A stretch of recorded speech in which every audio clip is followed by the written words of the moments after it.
The morning fog rolled across the cobblestone streets of London as Sergeant William Thompson adjusted his ceremonial uniform one final time. After 23 years of distinguished service in the British Army, today marked his final parade before retirement.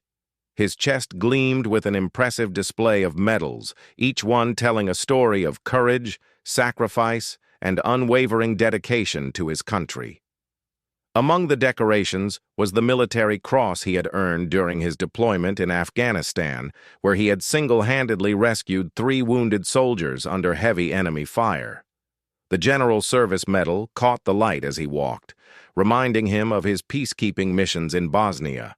Most precious of all was his grandfather's Victoria Cross, passed down through 3 generations of military service, a symbol of the Thompson family's unbroken commitment to duty and honor. The ceremony was taking place at Wellington Barracks, where hundreds of spectators had gathered to witness the changing of the guard. Families, tourists, and military personnel filled the viewing areas, their faces filled with anticipation and respect. The crisp autumn air carried the sound of military bands tuning their instruments, while photographers positioned themselves for the perfect shot of this time-honored tradition. William's wife, Margaret, stood among the crowd, her eyes moist with pride as she watched her husband prepare for what would be his final official duty.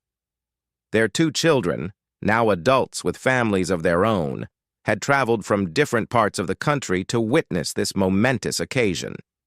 His son, James, following in the family tradition, wore his own military uniform as a young lieutenant in the Royal Engineers. Unknown to the Thompson family and the gathered crowd, a different kind of observer was also present that day. Marcus Riley, a 34-year-old man with a history of petty theft and burglary, had spent weeks planning what he believed would be his most lucrative score yet.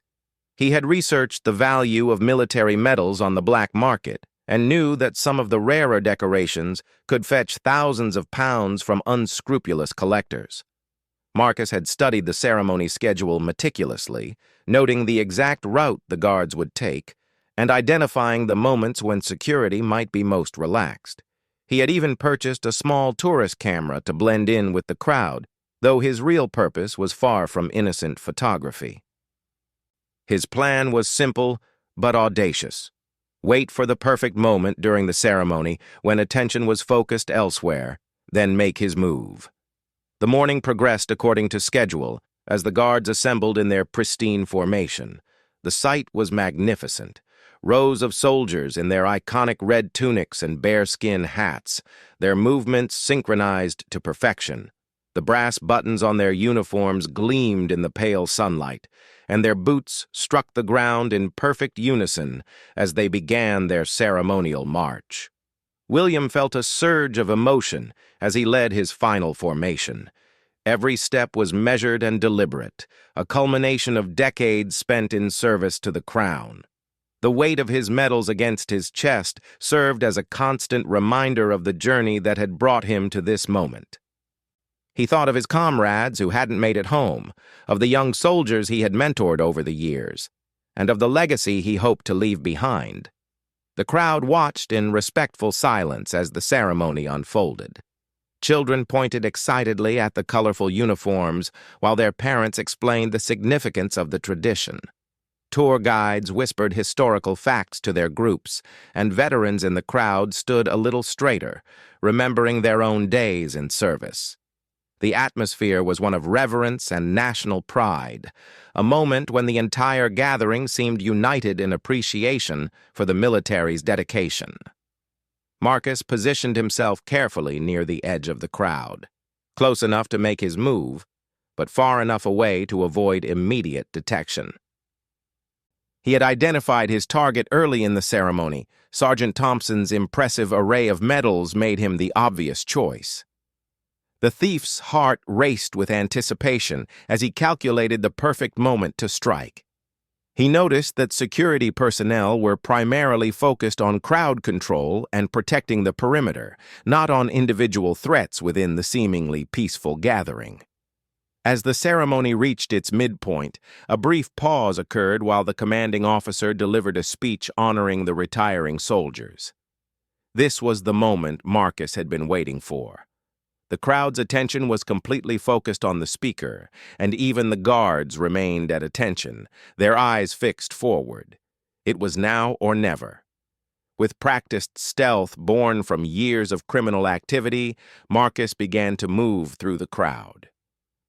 He weaved between families and tourists, his movements casual and unremarkable to anyone who might glance his way. His target was clear. He needed to get close enough to Sergeant Thompson to grab the medals and disappear into the crowd before anyone realized what had happened. The speech continued as Marcus drew closer to his target. His palms were sweaty despite the cool weather, and his mouth felt dry with nervous anticipation. He had committed many thefts over the years, but never something so bold, so public, and so symbolic. The potential reward, however, was too great to ignore. Those medals could set him up for months, maybe even years if he found the right buyers. William stood motionless during the speech, his mind wandering to memories of his long career. He thought about his first deployment as a young private, nervous and uncertain, but determined to prove himself worthy of the uniform. He remembered the weight of responsibility he had felt when he was first promoted to sergeant, and the pride in his parents' eyes when they pinned his first medal on his chest. The crowd remained captivated by the ceremony, completely unaware of the drama that was about to unfold. Margaret Thompson smiled as she watched her husband, thinking about the quiet retirement they had planned together. Their children whispered among themselves about the family dinner they would share later that evening, a celebration of their father's distinguished service and the beginning of a new chapter in his life. Marcus was now just a few feet away from his target. The positioning was perfect. He could reach out and grab the medals, then quickly blend back into the crowd before anyone could react. His hand moved slowly toward his jacket pocket, where he had prepared a small tool to quickly remove the medals from their ribbons. The moment of truth had arrived, and he prepared to execute the plan he had spent so much time perfecting. The moment Marcus reached out to grab the medals, everything changed in an instant. Sergeant Thompson, despite standing at attention with his eyes fixed forward, had developed an almost supernatural awareness during his years of military service. Something in his peripheral vision, a movement that didn't belong to the rhythm of the ceremony, triggered his instincts, honed by decades of training and combat experience. Without breaking his formal posture or turning his head, William's hand shot out with lightning speed and caught Marcus's wrist in a grip that felt like a steel trap. The would-be thief's eyes widened in shock and terror as he realized he had been caught red-handed by someone whose reflexes were far superior to anything he had encountered in his criminal career. The grip was firm, but controlled, the hold of a professional soldier who knew exactly how much pressure to apply. The commanding officer continued his speech, but several people in the immediate vicinity began to notice the subtle commotion. A young boy tugged at his mother's sleeve, pointing at the strange scene unfolding near the guards. A photographer, searching for interesting shots, turned his camera toward the unexpected interaction. The moment was captured forever in a series of images that would later become famous throughout the country. Marcus tried to pull away, but William's grip remained unshakable. The sergeant's training had taught him how to neutralize threats while maintaining mission focus. And this situation was no different from any other security challenge he had faced during his career. His expression remained stoic and professional, giving no indication of the adrenaline coursing through his veins or the anger he felt at this attempted desecration of his service medals. "I wouldn't do that if I were you," William said quietly, his voice carrying the authority of someone accustomed to being obeyed without question. The words were spoken so softly that only Marcus could hear them. But the tone conveyed a clear message that this was not a man to be trifled with. The thief found himself frozen, uncertain whether to continue struggling or to surrender to the inevitable. As the realization of what was happening began to spread through the nearby crowd, a murmur of surprise and indignation arose. Elderly veterans in the gathering shook their heads in disgust at the audacity of someone attempting to steal military decorations during a sacred ceremony. Mothers instinctively pulled their children closer, while fathers stepped forward as if ready to assist in apprehending the criminal. Margaret Thompson noticed the disturbance and felt her heart skip a beat as she recognized the familiar silhouette of her husband in what appeared to be some kind of confrontation. Years of military life had taught her to remain calm during unexpected situations, but seeing her husband's final ceremony potentially disrupted filled her with protective anger. She began moving through the crowd, determined to reach him if he needed support. The commanding officer, a sharp-eyed colonel with 30 years of experience, noticed the interruption in his peripheral vision and smoothly concluded his remarks while subtly signaling to nearby security personnel. Military ceremonies were planned with contingencies for various scenarios, and dealing with disruptions was part of standard protocol. Within seconds, plainclothes security officers began converging on the location. Marcus realized that his carefully planned escape route was rapidly disappearing as more people became aware of the situation. His criminal experience had taught him that successful theft required quick execution and immediate departure, but both elements of his plan had failed catastrophically. The grip on his wrist showed no sign of loosening, and the crowd around him was becoming increasingly hostile to his presence. "Please, sir, I wasn't doing anything wrong," Marcus pleaded, his voice shaking as he tried to salvage the situation through deception. But his words rang hollow to everyone within earshot, particularly since William's firm grip on his wrist, positioned directly over the medal display, made his intentions crystal clear. The attempted lie only served to increase the crowd's anger toward him. William's response was measured and professional, drawing upon years of military leadership experience. "Son, you picked the wrong target on the wrong day," he said calmly, his voice carrying a hint of disappointment rather than rage.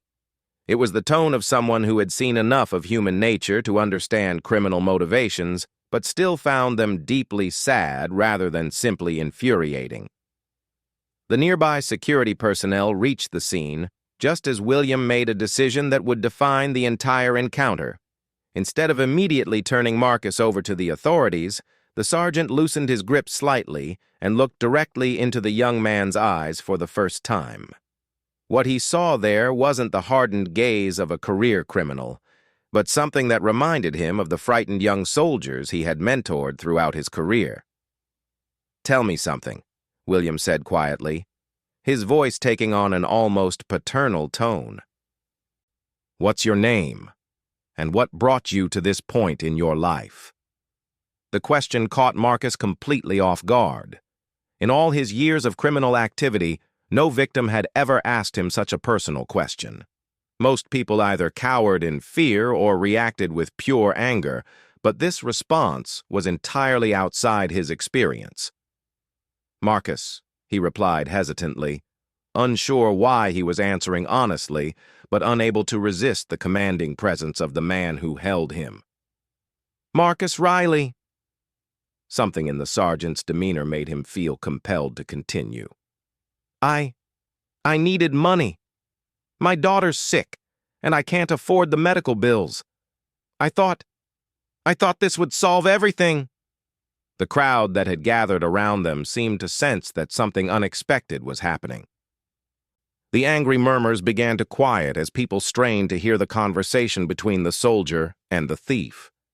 Even the security officers hesitated, recognizing that Sergeant Thompson seemed to have the situation completely under control and was handling it in his own way. William nodded slowly, processing this information with the same analytical approach he had applied to countless tactical situations during his military career. He had learned to read people quickly and accurately, a skill that had served him well in both combat and peacekeeping missions. Something in Marcus's voice and demeanor suggested that this was not a hardened criminal, but rather a desperate father who had made a terrible decision. "How old is your daughter?" William asked, his grip on Marcus's wrist remaining firm but his tone softening slightly. The question seemed to surprise everyone within earshot, including Margaret Thompson, who had finally reached a position where she could see and hear the interaction. This was not the confrontation anyone had expected to witness at a military retirement ceremony. "She's 7, Marcus replied, his voice breaking slightly as emotion overwhelmed his fear. "She has leukemia, and the treatment costs. I've tried everything else. I've sold everything we own, worked 3 jobs, even begged on the streets. When I researched the value of military medals, it seemed like the only way to get enough money quickly enough to help her." The revelation hit the crowd like a physical blow. The anger and indignation that had been building toward the would-be thief began to transform into something more complex. Parents in the gathering thought about their own children, while veterans considered the desperation that would drive someone to such an extreme act. The moral clarity of the situation suddenly became much more complicated.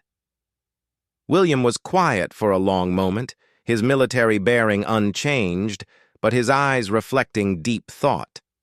He had faced many difficult decisions during his career, but few had required the kind of immediate moral judgment this situation demanded.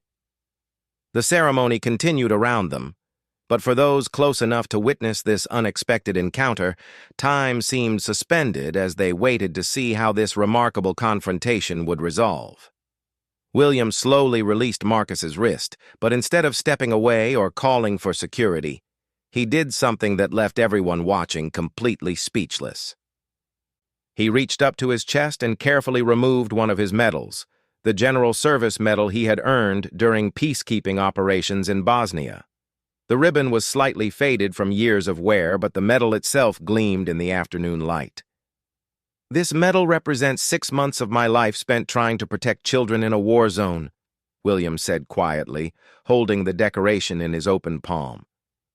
"I saw kids your daughter's age caught in circumstances beyond their control, suffering because adults had failed them. I've never forgotten their faces, and I've spent my entire career trying to honor their memory by protecting others." Marcus stared at the medal in confusion and growing emotional turmoil. This was not how criminal encounters were supposed to unfold. He had prepared for anger, violence, arrest, and prosecution, but not for compassion from his intended victim. The weight of his desperation and the shame of his actions began to overwhelm him, and tears started forming in his eyes despite his efforts to maintain composure. The crowd pressed closer, trying to understand what was happening.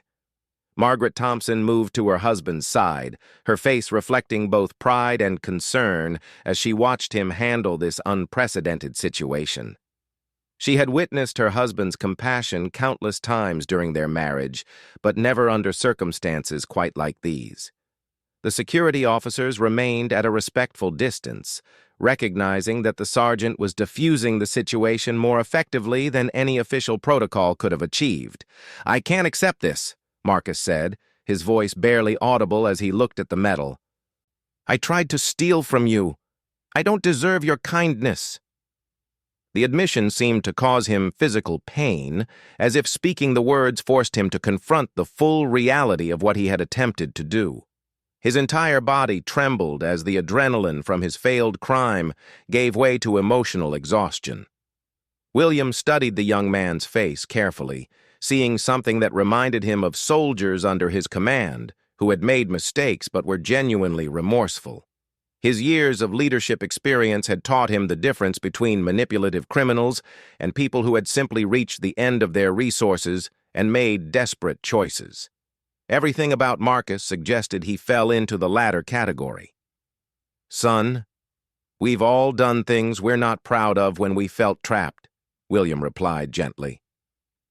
"The difference between a good person and a bad person isn't whether they make mistakes. It's what they do after they realize they've made them.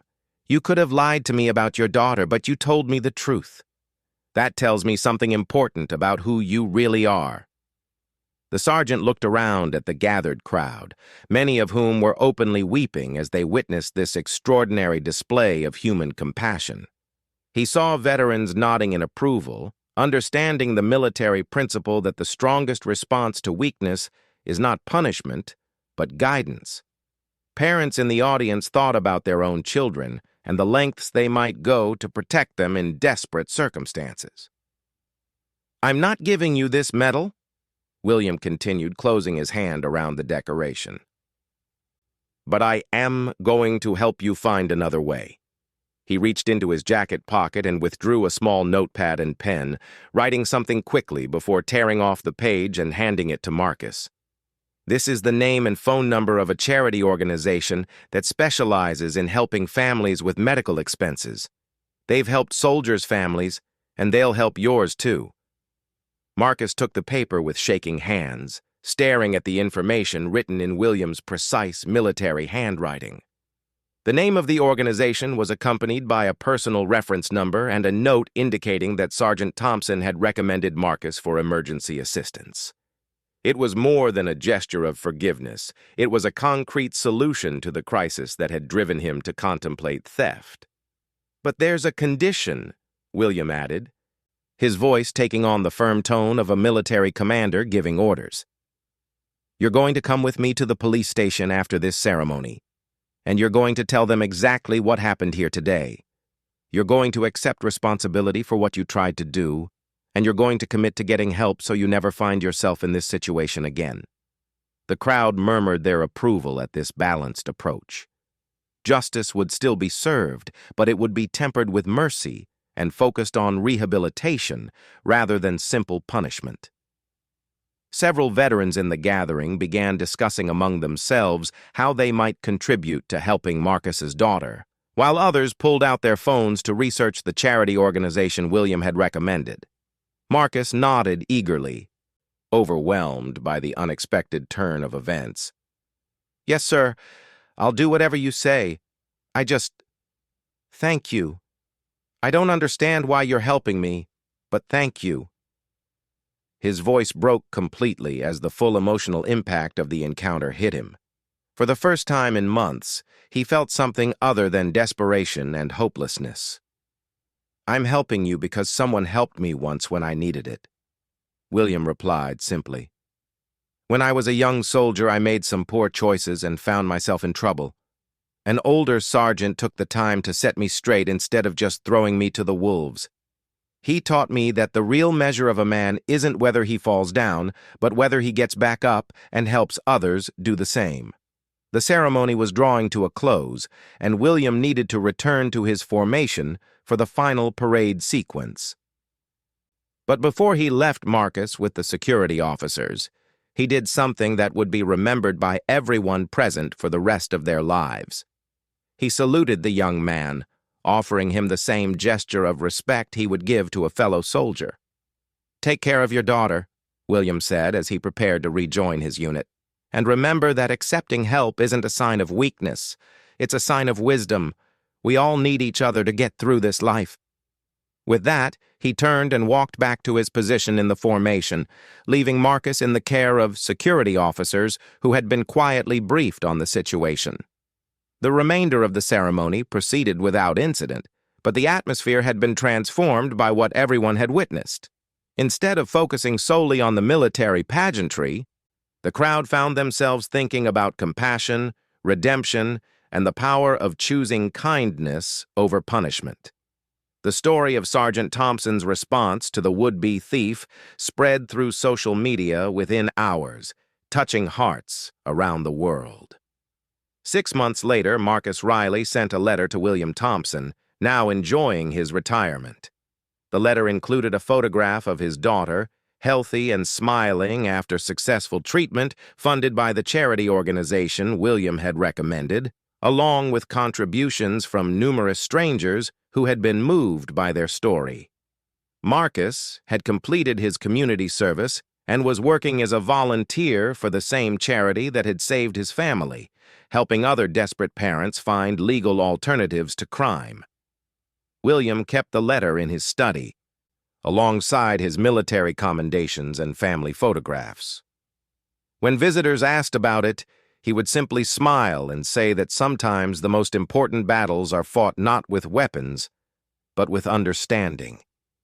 The medal he had almost given away remained in its place of honor, but its meaning had been enriched by the memory of a moment when mercy proved more powerful than justice, and when choosing to see the humanity in an enemy transformed both men forever.